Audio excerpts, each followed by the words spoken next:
에베소서 4장 21절부터 24절까지 말씀, 신약성경 314쪽 말씀입니다. 봉독하겠습니다.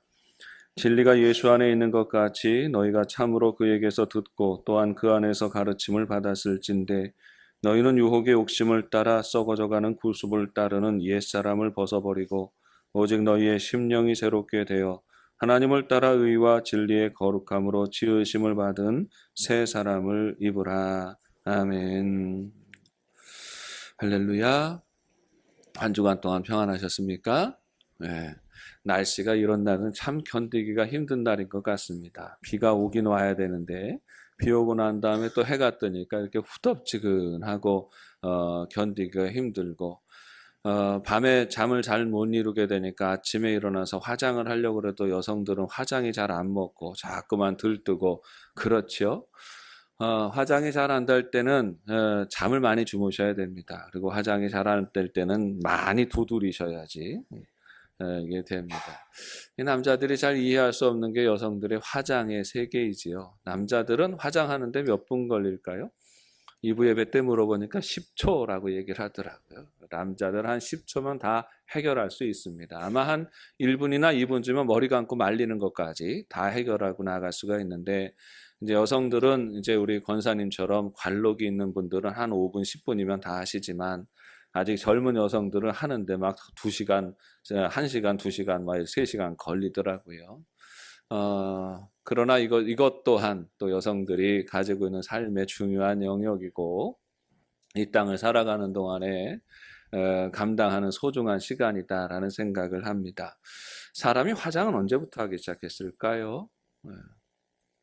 언제부터 인류는 화장을 하기 시작했을까요? 아시는 분 있으면 제가 상품을 드리도록 하겠습니다. 고고학자들이 이렇게 살펴보는 바에 의하면 네안데르탈인 때부터도 화장을 했다고 합니다. 그 시대의 유적지를 살펴보면 수만 년 전이죠. 거기에서도 조개 껍데기에 이렇게 보면 색소 화장을 할 수 있는 그런 염료들이 섞여 있는 것이 발견되어진다고 해요. 아주 고대부터 화장을 했고 고대 이집트에서도 화장을 했습니다. 특별히 화장은 신분의 상징이었지요. 여왕들이 또 왕비들이나 화장을 하게 되었는데 이집트 같은 데는 피부 화장도 좋았지만 눈 화장이 그렇게 강조되었어요. 그래서 이집트를 배경으로 하는 영화를 보면 다들 이렇게 아이샤도가 발달해 있지 않습니까? 시커멓게 칠하고 나오는 여왕들의 모습이 있는 것이지요.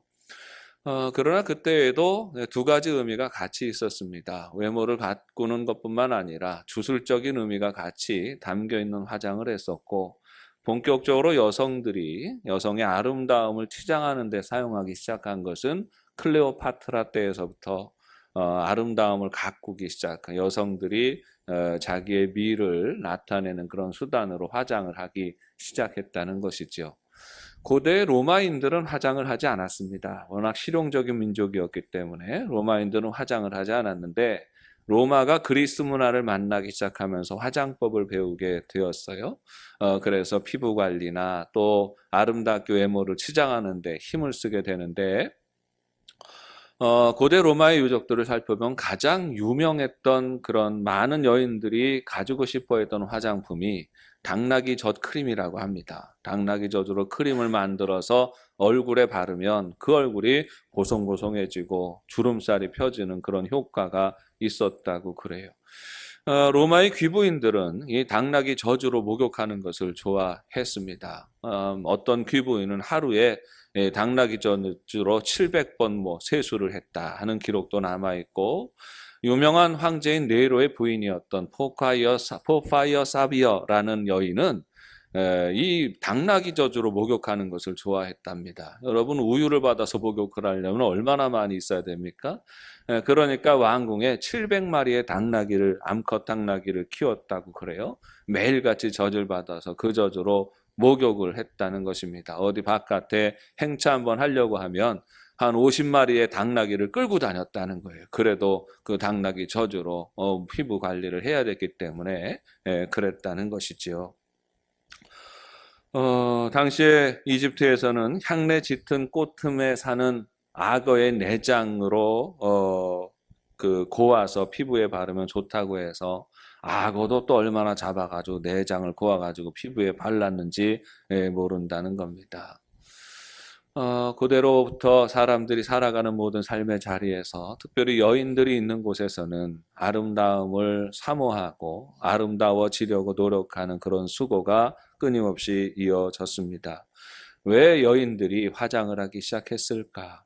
수많은 짐승들은 수컷이 아름답잖아요. 공작도 수컷이 꼬리가 예쁘고 꿩도 수컷이 아름답고 사자도 수컷이 갈기가 있고 모든 동물들이 다 수컷이 아름다움에 신경 쓰는데 유독 인간들만 여성이 아름다움에 신경 씁니다. 아름다움을 선점한 것이 여성이지요.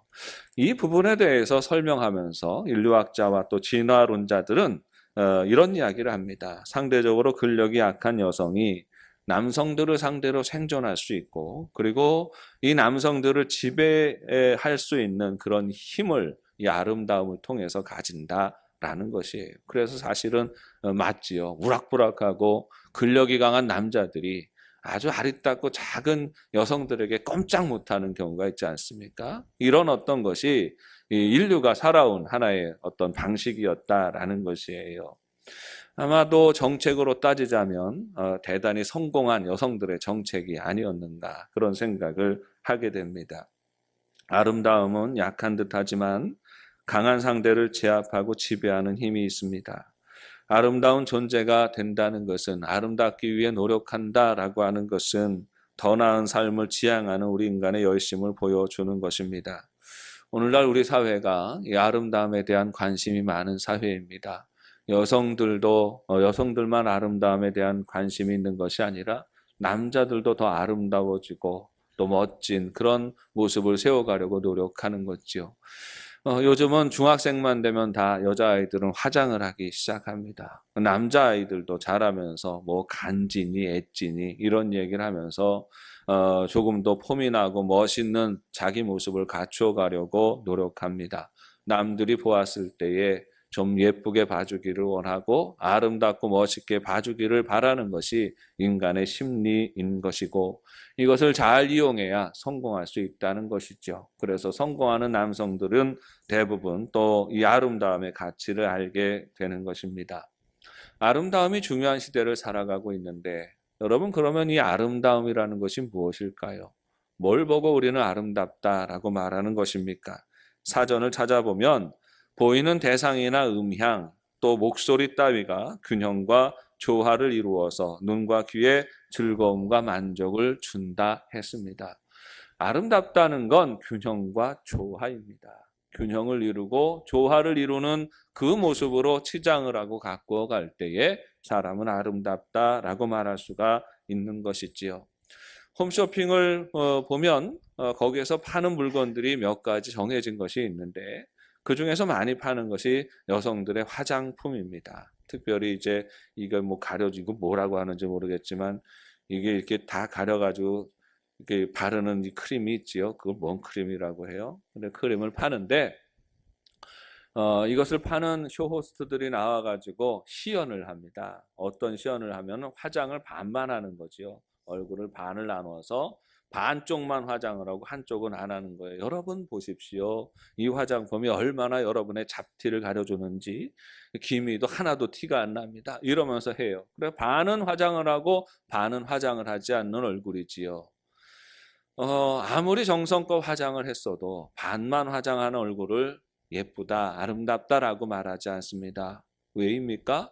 균형을 이루고 있지 않기 때문이지요. 조화롭지 않기 때문입니다. 모든 것은 어울려야 합니다. 얼굴도 어울려야 하고 헤어스타일도 어울려야 하고 옷차림도 어울려야 합니다. 자기다워야 하고 자기한테 어울리는 이런 모습으로 살아갈 때에 아름답다라고 말할 수가 있는 것입니다. 적어도 외모적인 부분에 있어서 우리 한민족은 참 아름다운 민족인 것 같습니다. 여러분 우리끼리 부대끼고 살아가니까 우리가 별로 아름답고 예쁘다, 잘생겼다 이런 생각 안 하시지만 여러분 조금만 나가서요 이웃나라 사람들을 만나보게 되면 우리 민족이 외모가 참 출중한 민족이다라는 생각을 하게 됩니다. 여러분, 가까운 일본 사람들을 우리가 비하하는 건 아니지만 사실 조금 덜 생기지 않았습니까? 우리 이웃의 중국이라는 나라도 사실 조금 그렇지 않습니까? 어떤 면에서 그렇습니까? 우리 민족은 참 균형이 잘 잡혀 있는 것 같아요. 적당하게 키도 적당하고 외모도 적당하고 그렇게 이목구비가 반듯하고 적당한 모습이 참 보기에 좋다는 생각을 하게 됩니다. 그냥 딱 봐서 괜찮은 민족이 우리 민족이에요. 적어도 아시아권에 있어서만큼은 가장 외적인 부분에 있어서는 출중하지 않나 하는 그런 생각을 하게 되는 것입니다. 그만큼 균형이 외모적인 부분에 있어서는 잘 갖추어져 있는 것이 우리나라, 우리 민족이라고 말할 수가 있는 것입니다. 그런데 우리가 외모적인 부분에 있어서는 이렇게 아름다운데, 그런데 정말 생각해야 할 균형이 한 가지가 더 있는 것이지요. 그것은 속사람과 겉사람이 우리는 얼마나 균형을 이루고 있는가를 생각해야 하는 것입니다. 속사람과 겉사람이 어울려야 되는 것이에요. 우리는 겉사람을 치장하는 데는 돈을 쓰고 시간을 씁니다. 외모를 아름답게 가꾸는 데에는 여러 가지 신경을 쓰고 마음을 쓰지만, 그런데 여러분, 우리는 우리의 속사람을 가꾸는 데에는 얼마나 많은 공을 들이고 얼마나 많은 애를 쓰고 살아가고 있습니까? 얼마 전에 운전을 하고 가다가 길거리에서 좀 실갱이가 벌어지는 것을 보았습니다.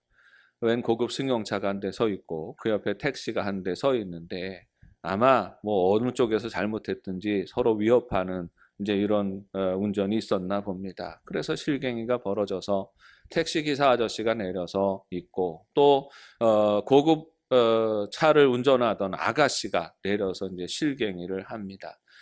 그런데 이 아가씨가 외모적인 면에 있어서 참 잘 가꾼 아가씨예요. 인물도 반듯하고 예쁘고, 또 그 옷차림도 참 예쁘고, 짧은 빨간색 미니스커트를 입고 있는데 너무 잘 어울려요. 야, 그 모습을 보면서 아이, 저 택시 아저씨가 잘못했네 라고 처음에 생각을 했습니다. 그런 걸 보면 저도 수컷이 분명한 거지요. 에이, 택시 아저씨가 잘못했네 하고 분명히 택시 아저씨가 먼저 위협했을 거라고 단정 짓고 있는데, 잘 지나가지 않는데 그 길거리를 쩌렁쩌렁 울리는 그런 소리를 듣게 되는데, 택시 아저씨는 아무런 소리를 내지 못하고 이 아가씨가 소리를 버럭버럭 지릅니다. 그런데 버럭버럭 소리 지르는 그 목소리가 쌍시어 쌍지어자 들어가는 온갖 쌍욕을 퍼부어대면서 그 아저씨를 몰아붙이고 있는 거예요. 택시기사 아저씨가 한마디도 말하지 못하고 그 기세가 얼마나 센지 거기에 눌려서 말 한마디도 입도 떼지 못하고 있는 모습을 보았습니다. 화장을 아무리 예쁘게 했어도, 겉모습을 아무리 아름답게 치장을 했어도 그렇게 버럭버럭 상욕을 쏟아내는 그 모습을 보면서 그 여성이 더 이상 아름답게 여겨지지가 않았습니다. 아름답지 못한 속사람이 절제됨이 없이 튀어나오는 모습을 볼 때에 저 여인은 균형을 이루지 못했다, 아름답지 못한 여인이다라고 생각하게 되는 것입니다. 그래서 다시금 고민하게 되는 것이지요. 여러분, 우리 인생이 살아가는 데 있어서 진정한 아름다움이 무엇입니까? 우리가 추구해야 하고 우리가 붙잡아야 하고 우리가 꾸며야 하는 진정한 아름다움이 무엇일까요? 우리는 속사람과 겉사람이 조화를 이루어야 합니다. 그렇다고 겉사람을 꾸미지 말라는 것이 아니에요. 겉사람을 아름답게 치장하는 것 이상으로 우리는 우리의 속사람을 생각해야 합니다. 그리고 속사람이 성숙해지고 속사람이 아름다워지도록 노력해야 하는 것입니다. 겉사람을 위해 투자하는 것만큼 우리는 속사람을 위해 투자해야 합니다. 여러분, 그러면 속사람이 아름답다는 것은 어떤 것이고, 속사람이 아름다워지기 위해서 우리는 무엇을 해야 할까요? 베드로전서 3장 3절 4절 말씀을 보면, 여러분은 겉모양만 화려하게 꾸미지 말고 유순하고 정숙한 마음으로 속사람을 아름답게 하십시오 했습니다. 아름다운 속사람의 모습은 유순하고 정숙한 모습이라는 것이에요. 그리고 그것을 하나님이 기뻐하시고 하나님이 이쁘게 보신다 하는 겁니다. 여러분, 본디 아름다움이라고 하는 것은 자기 만족을 위해서 아름다움을 추구하지 않습니다. 아름다움은 다른 사람에게 보여주기 위한 것이에요. 여성이 화장하는 것은 화장을 하고 거울을 들여다보면서 백설공주 엄마처럼 자기 만족하려고 화장하는 것이 아니에요. 화장을 하고 살아가는 것, 자기를 가꾸고 살아가는 것은 나와 더불어 살아가는 많은 사람들에게 좋은 인상을 주기 위해서 그렇게 하는 것이죠. 자기를 가꾸고 아름답게 하는 겁니다. 우리가 겉모습을 아름답게 치장하는 것은 사람들에게 보이기 위한 것이지요. 그리고 우리의 속사람을 아름답게 치장해야 하는 이유는 하나님이 우리의 겉사람이 아니라 속사람을 지켜보시기 때문이에요. 우리의 속사람이 아름다워져야 하는 것은 하나님이 보시기에 아름다운 존재가 되는 것입니다. 오늘 본문 말씀을 보십니다. 22절에 너희는 유혹의 욕심을 따라 썩어져가는 구습을 따르는 옛사람을 벗어버리고 했습니다. 여러분, 우리의 속사람이 아름다워져야 한다는 것은 어떤 의미입니까? 옛사람을 벗어버려야 한다는 것이지요. 그리고 새 사람이 되어야 하는 겁니다. 여러분, 우리가 복음을 영접하게 되면 이 복음이 우리를 가만두지 않습니다. 우리의 속에서부터 요동치게 하고 우리의 속을 뒤바꾸어 놓는 것입니다. 우리의 중심에서부터 일어나는 변화가 있는 것이에요. 사람의 속사람의 변화를 만들어 내는 것입니다. 사람의 속사람은 영이지요. 영은 항상 또 다른 영의 지배를 받게 되어 있습니다. 그리스도를 알기 전에, 하나님을 알기 전에 우리는 악령의 지배를 받습니다. 마귀의 지배를 받아서 하는 생각도 악하고 하는 말도 악하고 하는 계획하는 일도 악하고 더러운 일에 힘쓰게 되어져 있습니다. 오늘 말씀을 보면 유혹의 욕심을 따라서 살아가면 썩어져가는 구습의 지배를 받는다 했어요.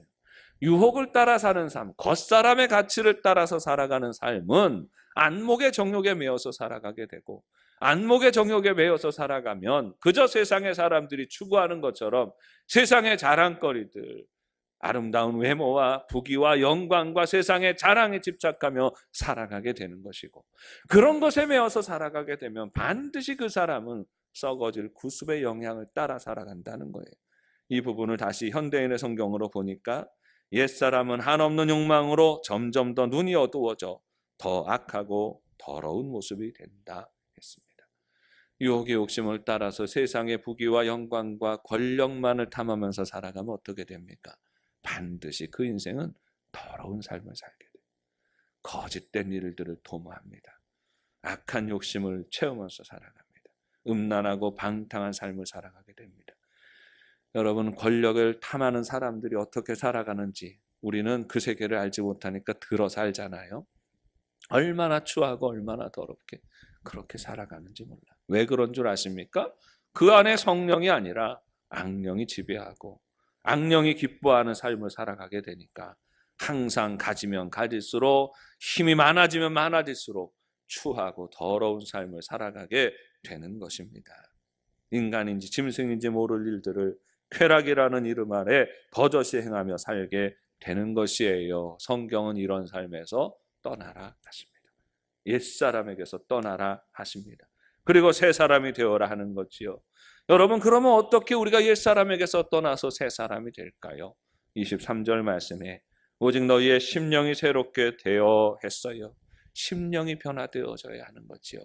우리의 영을 지배하시는 분이 악령이 아니라 성령이 지배하시는 인생으로 바뀌어져야 하는 겁니다.